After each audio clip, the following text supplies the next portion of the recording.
नमस्कार।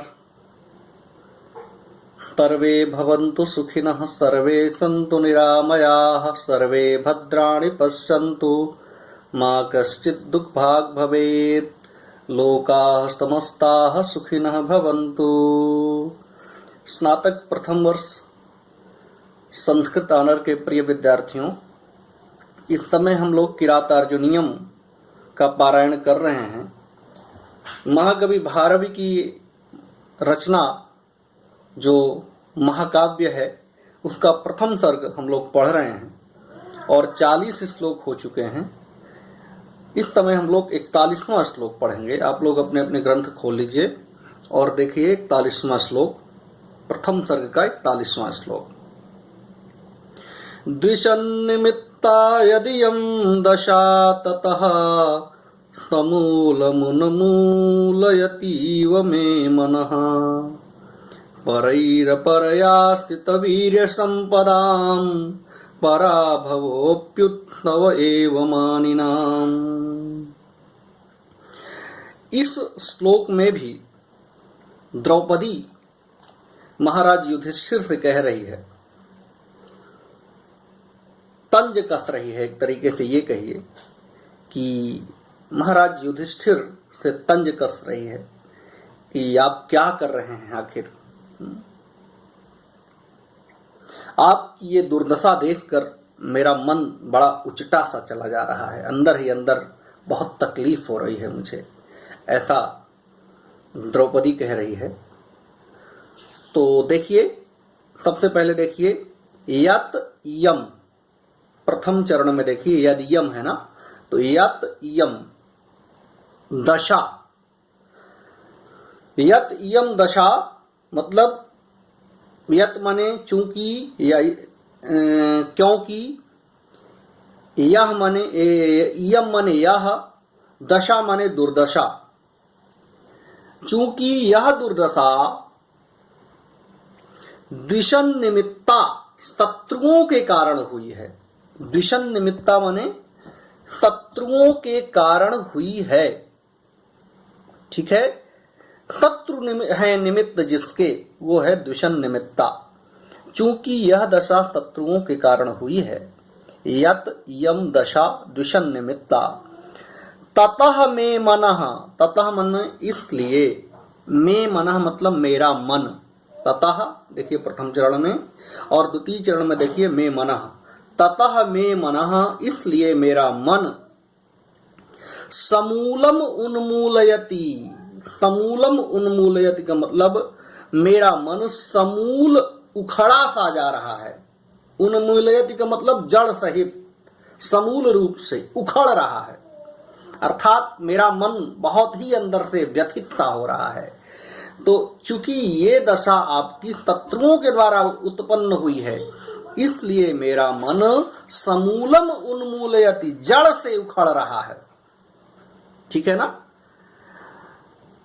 मे मनः समूलम उन्मूलयति इव, मेरा मन जड़ से उखड़ सा रहा है, इव है ना, तो उखड़ सा रहा है।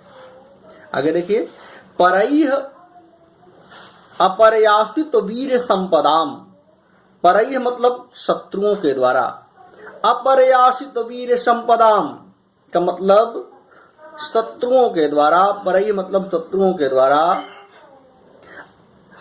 अपर्यासित अर्थात विनष्ट न की गई, वीर संपदाम, वीर संपदाम का मतलब पराक्रम रूपी संपत्ति वाले। अपर्यासित वीर संपदाम, अपर्यासित वीर संपदाम का मतलब यह है कि शत्रुओं के द्वारा विनष्ट न की गई। वीर संपदाम, वीर मतलब पराक्रम, पराक्रम रूपी संपदाम संपत्ति वाले, मानिनाम स्वाभिमानियों की, पराभवम पराजय, स्वाभिमानियों की पराभवम पराजय, अपि भी उत्सव एव, उत्सव ही है, उत्सव के समान ही होता है। मतलब शत्रुओं के द्वारा जिनका पराक्रम नहीं नष्ट किया गया, ऐसे स्वाभिमानी पुरुषों का की हार भी उत्सव के समान है। ऐसे स्वाभिमानी पुरुषों, ऐसे सम्मानित पुरुषों की पराजय भी उत्सव के समान है। फिर से एक बार समझिए। द्विषान्निमित्ता यदि यम दशा ततः समूल उन्मूलयति में समूल उन्मूलयतीव मे मनः परै अपर्यासित वीर्य संपदाम पराभवो वप्युत्सव एव मानिनाम। यत यम दशा, आपकी ये जो दशा है द्विषान निमित्ता, शत्रुओं के द्वारा की गई है, ततः इसलिए मे मनः, मेरा मन, समूलम उन्मूलयति इव, जड़ से उखड़ा सा जा रहा है, जड़ से उखड़ सा रहा है। परैः, शत्रुओं के द्वारा, अपर्यासित वीर्य संपदाम, नष्ट न की गई पराक्रम रूपी संपत्ति वाले, शत्रुओं के द्वारा नष्ट न की गई पराक्रम रूपी संपत्ति वाले, मानिनाम, स्वाभिमानियों की,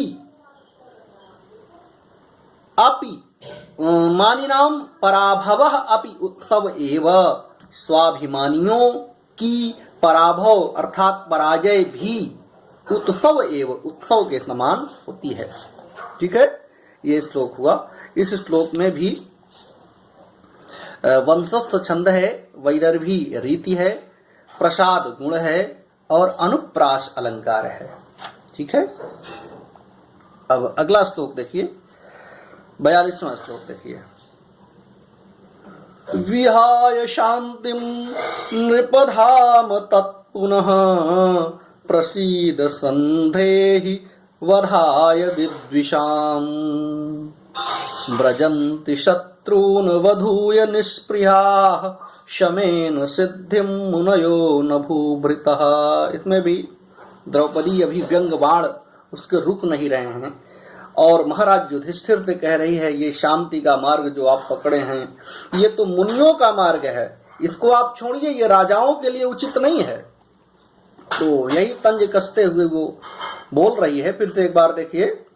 विहाय शांतिम नृपधाम तत्पुनः प्रसीद संधेहि वधाय विद्विषाम् व्रजन्ति शत्रून् वधूय निष्प्रिया शमेन सिद्धिं मुनयो न भूभृतः। देखिए अब इसमें देखिए, तब से पहले नृप प्रथम चरण में है, नृप अर्थात हे राजन, शांतिम विहाय अर्थात शांति को छोड़कर, द्विषाम वधाय शत्रुओं के वध के लिए, द्विषाम विधाय शत्रुओं के वध के लिए, प्रसीद मतलब कृपया, प्रसीद कृपया, वैसे तो प्रसीद माने होता है प्रसन्न होइए, लेकिन यहाँ पर प्रसन्न होइए का अर्थ यही है कि कृपया, तत् धाम पुनः संधेहि अर्थात शत्रुओं के वध के लिए, तत् उस धाम तेज को, पुनः फिर से, संधेहि मतलब धारण करिए। हे राजन, शांति को छोड़कर शत्रुओं के वध के लिए कृपया उसी तेज को फिर से धारण करिए। ठीक है ना। नृप, हे राजन, शांतिम विहाय शांति को छोड़कर, विद्विषाम वधाय शत्रुओं के वध के लिए, प्रसीद कृपया, तत वही, धाम तेज को पुनः फिर से, संधेहि अर्थात धारण करिए, संधान करिए, उस तेज का फिर से संधान करिए। जो तेज कभी आप पहले जब राजा थे उस समय जो तेज था आपके पास, और शत्रु राजाओं का जिस तरीके से आप विमर्दन करते थे उसी तेज को फिर से आप धारण करिए। निष्प्रियः, देखिए फिर से देखिए, निष्प्रियः तृतीय चरण, निष्प्रियः मुनयः अर्थात निष्काम मुनि लोग ही, निष्प्रियः मुनयः चतुर्थ चरण में मुनयो, तो निष्प्रिय अर्थात निष्काम, मुनयः मुनि लोग, शत्रुओं शत्रुओं को अवधूय परास्त करके शमेन शांति से, शांति मार्ग से, सिद्धिम व्रजंती सिद्धि को प्राप्त करते हैं, भूभृतः न राजा लोग नहीं। अर्थात ये जो मुनि लोग हैं यही लोग शांति मार्ग से शत्रुओं का वध करते हैं। कौन से शत्रुओं का वध करते हैं? काम, क्रोध, लोभ, मोह इत्यादि शत्रुओं का वध शांति मार्ग से करते हैं। कौन करते हैं? मुनि लोग करते हैं। मुनि लोग अपने शत्रुओं का वध, मुनि लोग अपने काम, क्रोध, लोभ, मोह इत्यादि शत्रुओं का वध शांति मार्ग से करके सिद्धि को प्राप्त करते हैं। लेकिन राजा लोग ऐसा नहीं करते। राजा लोग अपने शत्रुओं का वध करने के लिए शस्त्र उठाते हैं। ये कहने का मतलब है। तो एक बार फिर से देखिए, विहाय शांतिम नृपधाम तत्पुनः प्रसीद संदेहि वधाय विद्विषाम व्रजन्ति शत्रून् वधूय निष्पृहा शमेन सिद्धिम मुनयो न भूभृतः। नृप, हे राजा, हे राजन, शांतिम विहाय शांति को छोड़कर, विद्विषाम वधाय शत्रुओं के वध के लिए, प्रसीद कृपया, तत्धाम उसी तेज को, पुनः संदेही फिर से धारण करिए, निष्प्रिय मुनयः निष्काम मुनि लोग, शत्रुन अवधूय अपने काम, क्रोध, लोभ इत्यादि शत्रुओं का वध करके, शमेन शांति मार्ग से, सिद्धिम व्रजंती सिद्धि को प्राप्त करते हैं, भूभृतः न राजा लोग नहीं। अर्थात राजा लोग शांति मार्ग से अपने शत्रुओं का वध नहीं करते, इसके लिए वो शस्त्र उठाते हैं और युद्ध करते हैं। तो इस तरीके से ये 42वां श्लोक भी होता है। इसमें भी वंशस्थ छंद है, वैदर्भी रीत है और प्रसाद गुण है तथा अनुप्रास अलंकार है। और आज इतना ही, 42 श्लोक हो चुके हैं। कल हम लोग फिर से 43वें श्लोक का अध्ययन करेंगे। ठीक है, धन्यवाद।